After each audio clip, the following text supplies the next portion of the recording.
আজকে বিশেষভাবে সদস্য সচিব আমাদের দেশের সাংবাদিক এবং আঞ্চলিক প্রধান মব আক্রমণ হচ্ছে। এখন আপনি মানে এই যে আজকে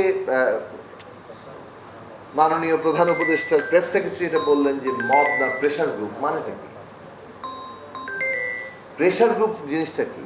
আপনি যদি মনে করেন যে অমুক ব্যক্তি অন্যায় করেছে তার শাস্তি হওয়া দরকার, তা আপনি যে আপনার সভা সমাবেশ করার জায়গা আছে তার বাড়িতে হামলা করা আপনার মানে এখন কর্তব্য না। যদি সরকার মনে করে যে তাহলে সরকার কি নিজে এটা উস্কে দিচ্ছে যে অমুককে আমার ধরতে হবে, ধরার আগে একটা নাটক করতে হবে?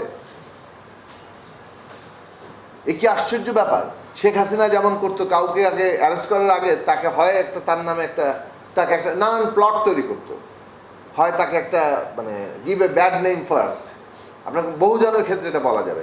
আগে তাকে একটু ভিলেন টাইপ বানিয়ে নিয়েছে, সোশ্যাল মিডিয়া 2-3 দিন ধরে তাকে একটা বেশ চলেছে, তারপর যে তাকে অ্যারেস্ট করেছে। তা আপনি তো সেম পদ্ধতি অ্যাপ্লাই করছেন। আপনাকে 3টা নির্বাচন নিয়ে নির্বাচন কমিশনকে জবাবদিহির আওতায় আনার জন্য বহু আগে থেকেই রাজনৈতিক দলগুলো বলেছে, আমরা বলেছি, সকলেই বলেছে জবাবদিহির আওতায় আনেন, আপনারা সেই অনুযায়ী পদক্ষেপ নেন। তারপর তাদেরকে যদি বিচারিক জায়গায় নিতে হয় তো বিচারিক প্রক্রিয়ার মধ্যে ঢুকেন। আপনি কোনো ব্যক্তির গলায় জুতার মালা পরাবেন, এটা একজন ব্যক্তির যে মানবিক অস্তিত্ব তাকে আপনি অপমান করছেন, এইটাকে বলে বিমানবিকীকরণ। একজন সর্বোচ্চ অপরাধীকেও তা করা হয় না, কারণ অপরাধীকেও ফাঁসি দিলেও তারও কতগুলো মানবিক অধিকারকে স্বীকার করে নিয়ে কিন্তু সেই কাজটা করা হয়।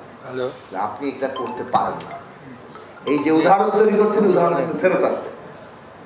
এই যে আমি থিয়েটারের এই উদাহরণগুলো রাইফেল কোনোভাবে এই কারণে গণতান্ত্রিক ব্যবস্থা তো এইটা আমরা বলেছি যে মবের জায়গা নেই। জনগণ রাজনৈতিক সংগ্রাম করে, সেটা মব না, সেটা পরিষ্কার উদ্দেশ্য।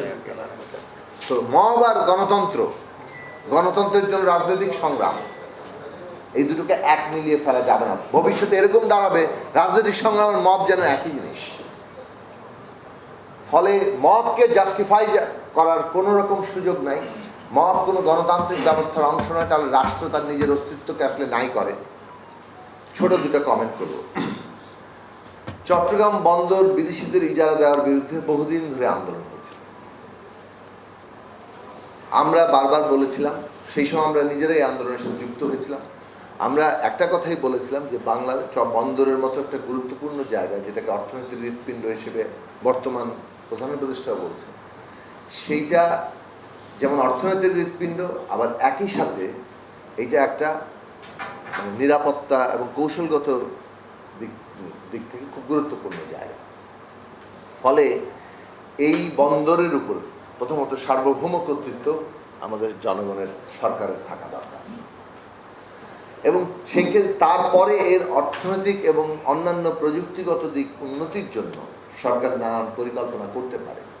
সেখানে প্রয়োজনে হলে যদি আমাদের প্রযুক্তিগত এবং অন্যান্য কাঠামোগত সহায়তা বিদেশ থেকে দিতে হয়, সেটাও নেওয়া যেতে পারে। কিন্তু সেটা তো স্বচ্ছতার সাথে হতে হবে, স্পষ্টতার সাথে হবে, জনগণকে জানিয়ে জনগণের অংশগ্রহণের মধ্যে দিয়ে হতে পারে। এই সরকার কি জনগণকে জানাতে পারতো না যে প্রকৃত অর্থে কি করা হচ্ছে, এবং সমস্ত স্টেক হোল্ডারদের সাথে আলোচনা করতে পারতো না?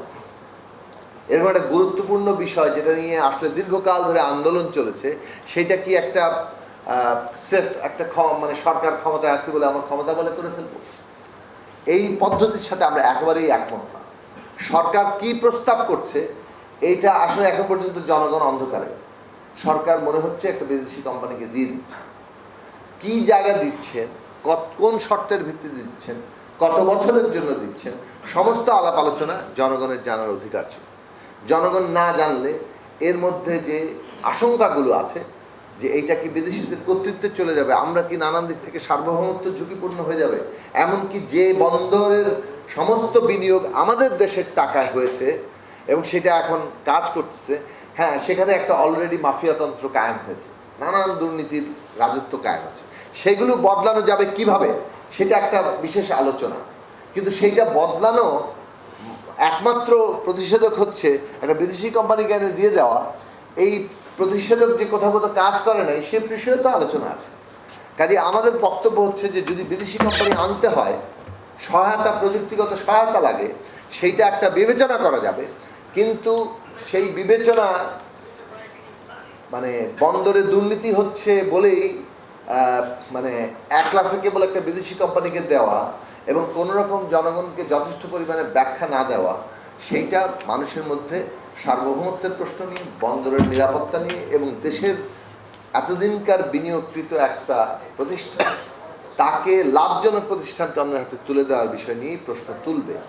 ফলে আমরা অবিলম্বে এটা দাবি করি সরকারের দিক থেকে যে এইটা কোনো রকম পদক্ষেপ নেওয়ার আগে সমস্ত স্টেক হোল্ডারের সাথে কথা বলা দরকার, স্পষ্টতার সাথে যাওয়া দরকার এবং জনগণের আলোচনার ভিত্তিতে যে রায়টা আসবে সেইখানেই আসলে আমাদের সিদ্ধান্তে যাওয়া দরকার।